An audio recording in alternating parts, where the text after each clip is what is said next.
قل إن كنتم تحبون الله فاتبعوني يحببكم الله ويغفر لكم ذنوبكم والله غفور رحيم. وقال النبي صلى الله عليه وسلم لا يؤمن أحدكم حتى أكون أحب إليه من والده وولده والناس أجمعين. صدق الله مولانا العظيم وصدق رسوله النبي الأمي الكريم ونحن على ذلك لمن الشاهدين والشاكرين والحمد لله رب العالمين. আলহামদুলিল্লাহ। অধ্যকার আজকে ধর্ম মাহফিল কর্তৃক আয়োজিত জলসার শ্রদ্ধাভাজন সম্মানিত সভাপতি, সম্মানিত প্রধান অতিথি, বিশেষ করে আজকে দূর দূরান্ত থেকে আগত হযরত মুআজ্জাজ উলামায়ে কেরাম, বিশেষ করে আমার সামনে উপবিষ্ট পিতর সমতুল্য বাবাজিরা, যুবক ভাইরা, পর্দার আড়ালে পর্দানিশীন সরলা অবলা মাস্তুরাত দোয়ার খনিমা ও বোনেরা, আমরা সবাই মহান সত্তার নিকট শুকরিয়া জ্ঞাপন করছি যে আল্লাহ পাক আমাদেরকে অত্যন্ত ভালোবেসে মায়া করে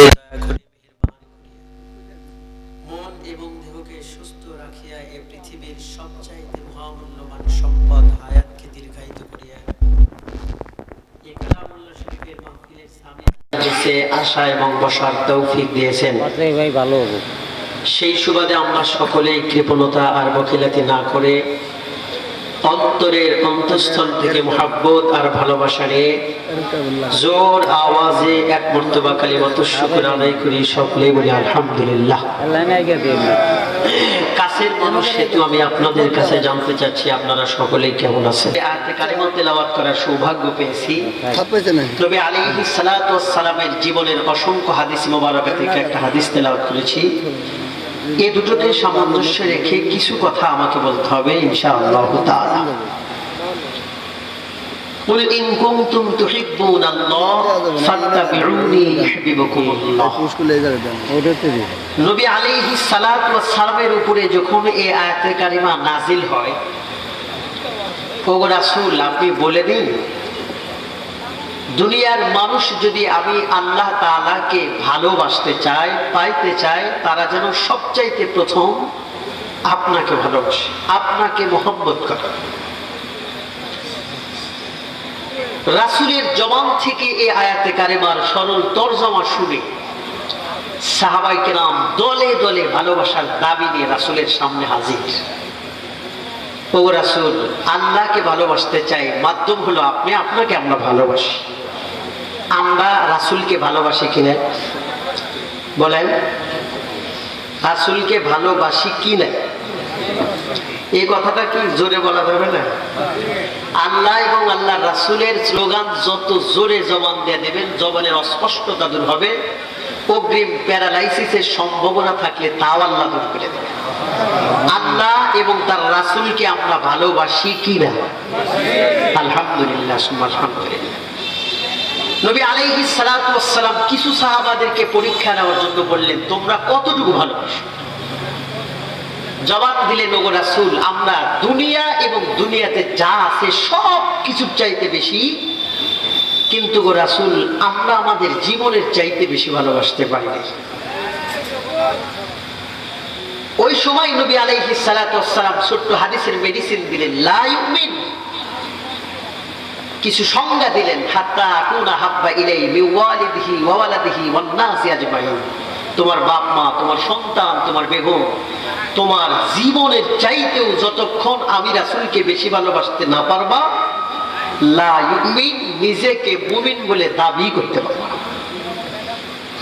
সাহাবায়ে কেরাম এক মুহূর্তের মধ্যে তাদের সিদ্ধান্ত চেঞ্জ করে জবান দিয়ে বলে দিলেন, ওগো রাসূল, এই মুহূর্তে রেজাল্ট হলো আমাদের জীবনের সব থেকে দামি সম্পদ, আমাদের জীবনের চাইতেও আপনাকে আমরা বেশি ভালোবাসি।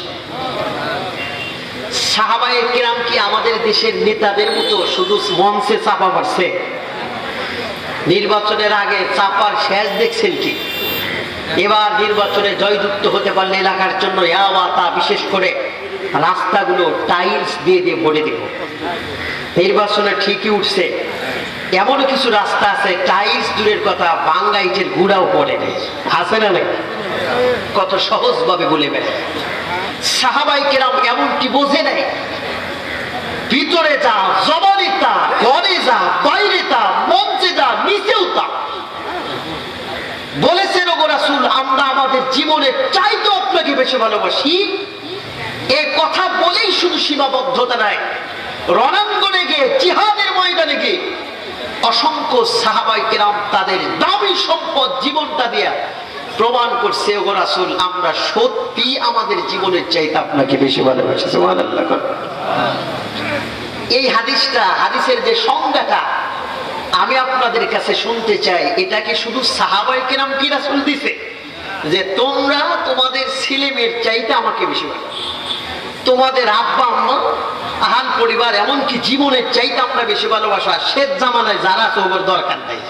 এই কথা কি কিয়ামত পর্যন্ত যত উম্মত আসবে সবগুলোর জন্য হাদিস। তোমার নিজের জীবনের চাইতে, তোমার সন্তানের চাইতে, তোমার পৃথিবীর চাইতে আমি রাসূলকে বেশি ভালোবাসতে না পারবা, লা ইউমিন, নিজেকে মুমিন তুমি বলে দাবি করতে পারবা না।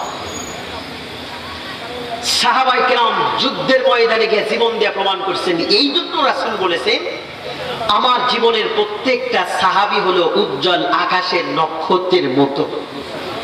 এদের মধ্য থেকে যাকে তোমার ভালো লাগে, যাকে তোমার পছন্দ হয়, তার জীবন আদর্শের সাথে তোমার জীবন আদর্শ লাগা, তার মডেলে তোমাকে নিজেকে সাজাও। মরতে দেরি হবে, আল্লাহ পাকের ভিআইপি জান্নাতে যাইতে তোমার দেরি হবে না। এখন কথা হলো, সাহাবায়ে কেরামকে ফলো করলেই যদি জান্নাতে যাওয়া যায়, তাইলে সাহাবায়ে কেরাম কোন কায়দায় রাসূলকে মুহাব্বত করছে এটা জানার দরকার আছে না? একজন প্রতিবেশী সাহাবী, আমি কথা মাঝে মাঝে বলি যে কিছু সাহাবী আছে হলো প্রতিবেশী, তার মানে হযরত আবু বকর সিদ্দিক, এটার নাম শুনলে মনে হয় না যে প্রতিবেশী, মানে এত শুনছি মনে হয় আমার বাড়ির সাথেই মনে হয়। আবু বকর সিদ্দিক, ওমর, ওসমান, আলী, জন্মের পর থেকে শুনে বুঝি এটাও শুনছি। প্রতিবেশী সাহাবী হযরত আবু বকর সিদ্দিকের জীবন থেকে কিঞ্চিত পরিমাণ আলোকপাত করা দরকার। একদিন জ্যোৎস্না মাখা রাত্রিতে আম্মাজান আয়েশা সিদ্দিকা রাদিয়াল্লাহু তাআলা আনহা বাহিরে বসে আছেন। নবী আলাইহিস সালাতু ওয়াস সালাম কাছে গিয়া প্রেমালাপ শুরু করতে গিয়া আম্মাজান আয়েশা সিদ্দিকার কোলের মধ্যে সুন্দর করে মাথা রাখলেন। রাখার পরে আম্মাজান আয়েশা সিদ্দিকা একটা হাত দাড়ির মধ্যে দিলেন, আর একটা হাত মাথার ভিতর দিয়া সুন্দর করে বিলকি কাটতেছেন। আমাদের মাথার ভিতরে আপন মানুষ যদি বিলকি কাটে মজা লাগে না খারাপ লাগে? হ্যাঁ, সত্যি করে এখন ভালো লাগে না খারাপ লাগে? ভালো যতই লাগে, আমার মনে হয় না যে আমরা কেউ বেগমের কাছ থেকে এই মজাটা আমরা নিতে পেরেছি। রাসূল মাথা রাখছে, তাহলে আমাদের জন্য সুন্দর। এই মাথা আমাদেরও মাঝে মাঝে রাখা দরকার, কিন্তু আমরা যদি রাখতে যাই তাহলে আমাদের বেগমের প্রথম নাম্বার ডায়লগ হলো, বুড়া বয়সে বাক্কা শুরু করছো। কয় কি কয় না? বয়স যতই ছোট হোক, কিন্তু এই ডায়লগটা দেয়। বাক্কা মানে কি? এই জায়গা কয় বুড়া বয়সে বাক্কা শুরু করছে, এই বলে ধাক্কাটা তুলে দেয়। এটা আমার মনে হয় সব। তবে আর একজন যদি মাথার ভিতরে বিলকি কাটে আর দাড়ির ভিতরে বিলকি কাটলে যে মজা, এই মজাটা আমরা বেগমের কাছ থেকে না নিতে পারলেও সেলুন করে গিয়ে নাপিতের থেকে ঠিকই নিয়েছি আমরা। মজা। নবী আলাইহিস সালাতু ওয়াস সালাম রিল্যাক্স করতেছেন, ঘুম ঘুম ভাব। এমন সময় হযরত আম্মাজান আয়েশা সিদ্দিকা আসমানের দিকে তাকায় রাসূলকে জিজ্ঞাসা করলেন, ওগো পয়গম্বর, খুব সব জানার ইচ্ছা একটা প্রশ্ন, সেটি হলো আসমানে যেই পরিমাণ তারকারাজি, ওই পরিমাণ তারকারাজি সংখ্যা বরাবর আপনার কোন সাহাবীর আমল আছে শুনতে চাই। কঠিন প্রশ্ন। আল্লাহ রাসূল স্বাভাবিকভাবে বলে দিলেন, কেন? আমার সাহাবী হযরতে ওমরের দিকে তাকাও, ওমরের আমল হলো আসমানের তারকারাজির বরাবর। সুবহানাল্লাহ। আর জোরে পান সুবহানাল্লাহ। আম্মা জান আয়েশা সিদ্দিকার মন খারাপ। নবীজি দেখলেন মুখটা এক মুহূর্তের ভিতরে মালিন্যতার ছাপে ভরে গেছে। জিগাইলেন, কি বাবা, তুমি খুশি হওনি? কয়, ওগো রাসূল, খুশি হইনি। সুবহানাল্লাহ। বোঝেন নাই?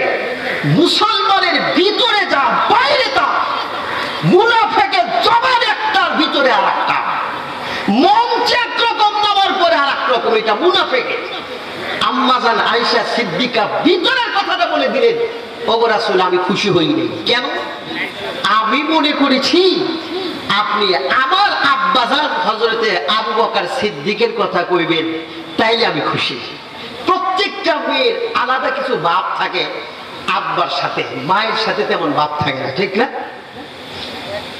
বাসায় যাবেন, ছোট মেয়েটা ওই মায়ের বুকের উপর ওঠে না, দৌড়িয়ে বাবার উপর উঠে বাবারে খইছে উইছে চুল মুল তুলে দেয়, অন্যরকম অবস্থা। এটা হলো কন্যা সন্তানের সাথে বাবার আলাদা একটা সম্পর্ক। যাদের নাই তারা বুঝবে না। দোয়া করে আল্লাহ পাক প্রত্যেকটা ঘরে আপাতত একটা হলেও কন্যা সন্তান দিই। দুইটা দোয়া করলে আবার অনেকে মন খারাপ করবে, শুরু করছে কি আমার মেয়ে। একটা আকর্ষণীয় আলাদা জিনিস। আল্লাহ রাসূল বলেন, একটা কন্যা সন্তান হবে, সুশিক্ষায় শিক্ষিত করে সুপাত্রে সুপাত্রস্থ করতে পারলেই আল্লাহ পাক বিনিময়ে তোমার একটা জান্নাতের মালিক বানাবে। সুবহানাল্লাহ। আম্মা যারা আয়েশা সিদ্দিকা বলেন, ওগো রাসূল, আমি মনে করছি আমার আব্বার কথা বলবেন। প্রত্যেকটা মেয়ে বাবার ভক্ত। ঈদের মধ্যে 20,000 টাকা দেবো শাড়ি দিলে বেগম খুশি, সাথে যদি একটা সারপ্রাইজ দেন, দেখে আসলাম তোমার আব্বার মেজাজটা ভালো না, খিটখিটা মানুষ, কেমন কথা ডং নাই, বুঝে না, 20,000 টাকা সামনে ফের মুখটা মালিনে তো ঘুরে যাবো, আমার বাবার দুর্নাম গৌতমী। শাড়িও কিছু দিলেন না, কিন্তু মাঝে মাঝে তেল দিলেন। আমার শ্বশুর তার মানে তোমার বাবার চাইতে ভালো মানুষ ওই এলাকায় একটাও নেই। সব মানুষের মুখে মুখে তোমার আব্বার সুনাম। এই আমি করে দিলাম, হয়ে গেল। এই পামটা যদি ঠিক মতো দিতে পারেন, ঈদেও যদি শাড়ি নাও দেন, তারপরেও আপনি নাম্বার 1 শাড়ি। এটা হলো গোপন ট্রিক্স দিয়ে গেল আপনাদের, বোঝেন নাই? মাঝে মাঝে শ্বশুর শাশুড়ি সুনাম দিবেন, পাম দিবেন, ও খুব খুশি। আর যদি কয় তোর বাপ জালিদা মাছ মেরে আমার বাজারে বিক্রি করে, 20,000 টাকা দামের শাড়ি দেও, ওই আনন্দ পাওয়া যাবে না। আম্মা যারা আয়েশা সিদ্দিকা কয়, আমি তো মন খারাপ, আমি মনে করছি আমার আব্বার কথা, তা না করে মনে ফরিকের কথা বলি, এজন্য মনটা খারাপ। আল্লাহ রাসূল মুস্কি হেসে ডাক দেয়া কয়, আপনি এবার খুশি হন।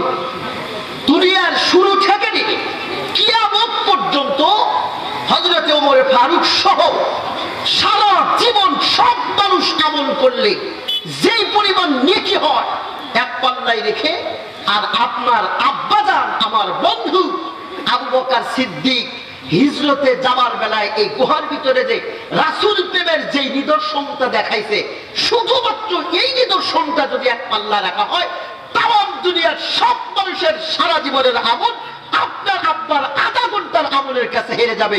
চিৎকার দিয়া কর আল্লাহু আকবার। ভালো তো আমরা একজনের বাসী, আমরাও তো রাসূলকে ভালোবাসি। ভালোবাসার সর্বোচ্চ দাবি আমরা রাসূলকে ভালোবাসি। রাসূলকে নিয়ে ব্যঙ্গচিত্র করলে আব্বাকে বকা দিলে কিচ্ছু বলবো না, মাকে বকা দিলে কিচ্ছু বলবো না, নেতাকে বকা দিলে কিচ্ছু বলবো না। আব্দুল্লাহর বেটা মুহাম্মদকে নিয়ে কিছু কথা বললে সাগরের মতো আগুন জ্বলবে, সাগরের পানি দিয়ে উড়িবাতে পারবে না। কথা কোন ঠিক কিনা? কথা আমাদের একটাই, রাসূলুল্লাহ সাল্লাল্লাহু আলাইহি ওয়াসাল্লাম বললেন, আমাকে যে মুহাম্মদ দেখাইছে, আধা ঘন্টা এক জায়গায় রাখলে দুনিয়ার সব মানুষের আমল আপনার আব্বার আমলের কাছে হেরে যাবে। এখন কথা হলো, কি প্রেম দেখাইছে রাসূল, কি প্রেম আবু বকর সিদ্দিক দেখাইছে, কি ভালোবাসাটা দেখাইছে, যে ভালোবাসার আমলটা এক জায়গায় করলে আমাদের সারা জীবনের আমল ফেল। তাহলে সেই ভালোবাসার কথাটা জানার দরকার আছে না? কথা কোন দরকার আছে না? আমি তো আপনার ঘরে পালের হুজুর মিয়া, কথা কন না কেন? আমি কি কুষ্টিয়াতে গাইছে নাকি? যে কোনো মুহূর্তে আপনার জানা যায়, আমি বললেও আপনি আমার জানা যায়, এই তো কথা। আমরা জানা যায় ভাই, তাহলে ভালোবাসা কি ভালোবাসা দেখেছে এটা জানা দরকার। সেটি হলো নবী আলাইহিস সালাতু ওয়াস সালাম হযরত আবু বকর সিদ্দিককে নিয়ে আজকে মক্কার জমিন ছেড়ে মদিনায় চলে যাচ্ছে। কি কষ্ট, মা নাই বাবা নাই, বারবার সেই বাইতুল্লাহ চত্বরের দিকে রাসূল তাকায়, চোখের পানি ফেলে। আবু বকর সিদ্দিক বুঝায়া সুজায়া গভীর রাত্রিতে রওনা করছে। পথ চলতে গিয়ে দেখলেন আবু বকর সিদ্দিক মাঝে মাঝে সামনে সামনে যায়, আবার কি যেন মনে করে দৌড়ে আবার পিছনে আসে, আবার কি যেন মনে করে ডাইনে যায়, আবার বামে যায়। নবী আলাইহিস সালাতু ওয়াস সালাম জীবনে বহুত পথ অতিক্রম করেছেন আবু বকর সিদ্দিকের সাথে, কিন্তু এমন চলার এক্সট্রিম আর মডেল জীবনে দেখে নাই। মাঝে মাঝে সামনে, মাঝে মাঝে পিছনে, ডাইনে আবার বামে। আমার রাসূল আবু বকরকে জিগাইলেন, কি ব্যাপার আবু বকর? জীবনে বহুত রাস্তা আমরা দুইজন এক লগে অতিক্রম করেছি, এমন আজীব মডেল কোনোদিন আপনার দেখি নাই। মাঝে মাঝে সামনে যান, আবার কেন যেন মাঝে মাঝে আমার পিছন বরাবর চলেন, আবার কি যেন মনে করে আমি রাসূলের ডাইন সাইডে চলেন, আবার বাম সাইডে চলেন। এ কথা জিজ্ঞাসা করার পরে মুরব্বী সাহাবী বন্ধুবর আবু বকর কি সুন্দর উত্তর দিয়েছে, ও রাসূল, গভীর রাত্রিতে আমরা মক্কা ছেড়ে মদিনায় যাচ্ছি। অলরেডি এই খবরটা তামাম মক্কার কাফের বেঈমানের গোষ্ঠীদের কাছে পৌঁছে গেছে। তারা আপনাকে ধরার জন্য অলরেডি পুরস্কার ঘোষণা করেছে। জীবিত অবস্থায় অথবা মৃত অবস্থায় আপনার লাশ তারা দেখতে চায়। ওগো রাসূল, এই গভীর রাত্রিতে আমি আবু বকর সিদ্দিক ছাড়া তো আপনার সাথে কেউ নাই। এইটাই তো আমার দিলের ভিতরে ভয়। যখনই আমি আবু বকর আপনার সামনে সামনে হাঁটি, কেন যেন ধিক্কার দিয়ে আমার মনটা ডাক দেখায়, এ আবু বকর, কোন সাহসে শুধু সামনেই চলিস, সামনে চলিস? একবারও কি ভাবলি না পিছন থেকে কোনো একটা তীর এসে যদি পয়গম্বরকে এপার ওপর করে দেয়, তোর জীবনটা রেখে কোনো লাভ নেই? ওগো পয়গম্বর, সেই আশায় সেই আতঙ্কের কারণে আবু বকর দৌড়ে আবার পিছনে হাঁটা দিই। পিছনে হাঁটতে হাঁটতে আবার যখন দিলের ভিতরে নাড়া দেয়, ধাক্কা দেয়, আবু বকর পিছনে পিছনে হাঁটবে, বাম দিক থেকে তীর এসে যদি এপার ওপার করে দেয়। এই জন্য গো রাসূল আমি আবার দৌড়ে বাম দিকে যাই। বাম দিকে পথ চলতে গেলে আবার দিলের মধ্যে সাক্ষী দেয় ডান দিক থেকে তীর আসতে পারে। এই জন্য আমি আবু বকর ডান দিকে যাই। ও গো রাসূল, সামনের দিকে তীর আসলে আসুক, পিছন দিক থেকেও তীর আসলে আসুক, ডান এবং বাম দিক থেকে যেদিক থেকে তীর আসুক না কেন, আমি চাই আমি আবু বকর এপার ওপার হয়ে শহীদ হয়ে যাই, কিন্তু আমার জীবন থাকতে আমার পয়গম্বরের শরীরে তীরের আঘাত লাগবে, এটা আমি সইতে পারি না। চিৎকার দিয়া করেন আল্লাহু আকবার। রাসূল আমার আল্লাহর দোস্ত, আখেরি নবী, আমরা যে তার মোহাব্বতের উম্মত, উম্মতের করলাম কি? দিনেরও লাগিয়া নবীজি যখন উহুদের ময়দানে যান, প্রচন্ড এক আঘাতে নবীজি একটি দান শহীদ হয়ে যান। শুনিয়া সেই সংবাদ কতই ছিল মোহাব্বত, সকল দন্ত ভেঙ্গে ফেলল ওয়াইস কুরুনি। আমরা যে তার মোহাব্বতের উম্মত, কয়দাত ভেঙ্গেছি। রাসূলের দান শহীদ হয়ে গেছে। ওয়াইস কুরুনি শোনার সঙ্গে সঙ্গে হাতে পাথর নিয়ে নিজের দাঁতে আঘাত করে দেহ থেকে দাঁতকে আলাদা করে দিলেন, রক্তে রঞ্জিত হয়ে গেল। ভাবতে ভাবতেছে রাসূলের কোন দাঁত নাই আর আমি কোনটা ভাঙলাম, আর একটা ভাঙলে ভাবতেছে রাসূলের কোন দাঁত নাই আমি কোনটা ভাঙলাম, আর একটা ভাঙছে রাসূলের প্রেমোত্তেজনা সহ্য করতে না পেরে প্রেমের আগুনে পুইরা ওয়াইসকুরির সবগুলো দাঁত ভেঙে দিয়েছে। এ মুসলমান, আমরাও তো রাসূলকে মহব্বত করি, এই জায়গাতে দাঁড় করা এটা ওয়াজ করা যেমন সহজ, ও শোনাও তেমন সহজ, কিন্তু ওয়াইসকুরির জায়গা নিজেকে দাঁড় করান দাঁত ভাঙ্গা এত সহজ না। এই জন্য প্রেম মহব্বত যদি করতে হয় ওই মানুষটার সাথে করো। 63 বছর জিন্দেগিতে একজন মানুষকে ধোকা দেয় নাই, মিথ্যা কথা বলে নাই, যার হাত ধরলে কিয়ামতের ময়দানে ছাড়বে না, তার সাথে মহব্বত করো। মনটা খেলনার পুতুল্লা, মন যদি দিতে হয় ওই মানুষটারই দাও, কিয়ামতের দিনেও ভয়ের কোনো কারণ থাকে না। প্রেমের মর্ম বোঝে না যে মন দিও না তারে, যার তার সাথে করলে পিরিত কান্দায় বারে বারে, যার তার সাথে করলে পিরিত কান্দায় বারে বারে।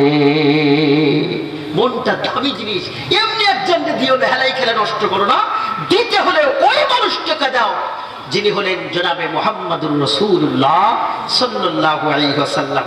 বয়ান আমার শেষ, তবে যেই জিনিসটা বলতে চেয়েছি সেটি হলো রাসূলকে আবু বকর সিদ্দিক ভালোবাসে, সব সাহাবীগুলো ভালোবাসে, আমরাও ভালোবাসার দাবি করি।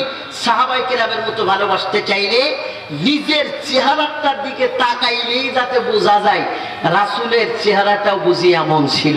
তার মানে এমন ভালোবাসাবাসী, ভালোবাসার ঠেলায় আমাদের মুখে দাঁড়িয়ে নেই। ভালোবাসার ঠেলায় মুখে দাঁড়িয়ে আছে কিন্তু বেরাজ দাড়ি। আপনারা কে কইছে বেরাজ দাড়ি? 40 গজ ফাঁক থেকে দেখা গেলেই দাড়ি হক আদায় হয়ে গেল। এমন উল্টা পাল্টা ফতোয়া কে দেয় আপনারে? এই মিয়া, দাড়ি নাই, রাসূলের মহব্বত আপনার কলি যাই নাই, এটা ফাও কথা। রাসূলকে ভালোবাসি, আপনি দল করেন একটা, আর মিছিলের মধ্যে আরেক প্রতীক নিয়ে যান, আপনার যেমন জীবন থাকবে না। আপনি রাসূলকে ভালোবাসেন কিন্তু দাড়ি নাই, কবরে গেলে আপনারও খবর আসতে।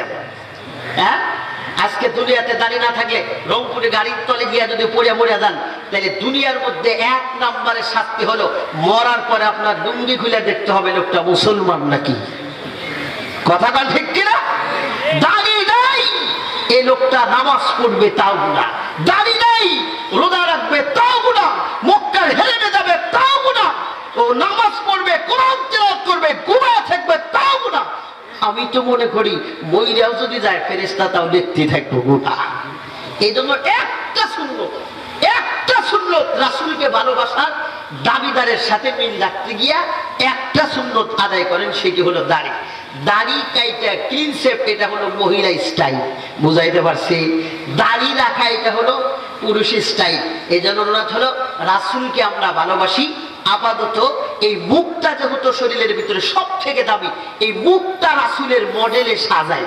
মরার পরে কোনো সুন্নতি আপনার সাথে কবরে যাবে না, একটা সুন্নত ছাড়া, সেটা হলো দাড়ির সুন্নত ছাড়া। কথা বলেন ঠিক কিনা? কোন সময় মনে যাবেন তাকে জানি। ঈদের আগে শপিং ব্যাগ হাতের মধ্যে আছে, আমার বাসার সামনে গাড়ির তলে পড়ে লোকটা মারা গেছে। শপিং ব্যাগ এখনো পর্যন্ত হাতে আছে, ও ভাবতেই পারে নাই মরবে। ও মার্কেট করে আসবে, মডেল করবে, স্টাইল করবে, মরবে 100 বছর পরে, কিন্তু মরে গেছে। এই জন্য কোন সময় মরবেন আর দাঁড়িয়ে রাখবেন এই সময় তা তো বলা যাবে না। আজকে রাত্রে ঘুমাইবেন, সকালে জাগ না পাইলে সকাল, না পাইলে পরকাল, নাকি কন? আল্লাহ পাক আমাদের সকলকে আপাতত রাসূলের দাবিদার হিসেবে একটা সুন্নত, সবচাইতে বড় যেটা, সেটি হলো দাড়িকে লম্বা এবং সুন্দর রাখার তৌফিক দান করুন। সকলেই কোন আল্লাহুম্মা আমিন, আল্লাহুম্মা আমিন, আল্লাহুম্মা আমিন। আসসালামু আলাইকুম ওয়া রাহমাতুল্লাহি ওয়া বারাকাতুহু।